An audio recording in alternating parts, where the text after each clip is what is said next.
Old Dominion University reveals its 2026 economic forecast. The presentation highlights where there is economic growth in the U.S. and in Hampton Roads, as well as areas that still need some attention. Layla Cox is in studio with more. Layla, we're only 28 days in, but how is this year looking so far? Well, Connor, ODU Professor Vinod Agarwal and Professor Bob McNabb say, economically speaking, 2026 is not going to be as good of a year, potentially worse than 2025. But they say as policies change, outcomes change, and so do forecasts. So today's presentation is just an example of how important it is to stay informed both state and nationwide. 2026 is not going to be much better than 2025 was.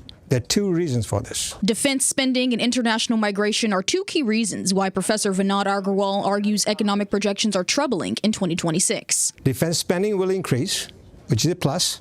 However, federal civilian workforce has shrunk significantly. Agarwal tells 13 News Now nearly 6,600 individuals have lost their jobs, and this will have a negative impact this year and going forward. As new federal immigration policies play out across the country, the Commonwealth is now seeing a decline in population growth. Agarwal says uncertainty in Washington, especially around legal migration, will continue to be a major concern for the health and growth of our regional economy. Our dependence on federal sector is enormous. What we need to do is try to diversify this economy. Private sector has to pick up the slack. Otherwise, we are going to be living at the mercy of the federal government, which is not very good. On the topic of housing and affordability, Hampton Roads has a lot more work to do. Current and future homeowners are projected to see an increase in median prices for housing, in addition to an increase in mortgage rates, while sales prices continue to decline. On housing, we are the decision makers. We can make it happen.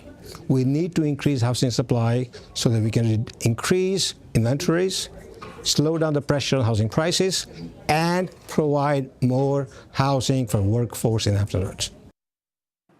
Coming up at 5:30, we'll hear from Professor Bob McNabb as he breaks down data that suggests Virginia is on the cusp of a recession. Layla Cox, 13 News Now.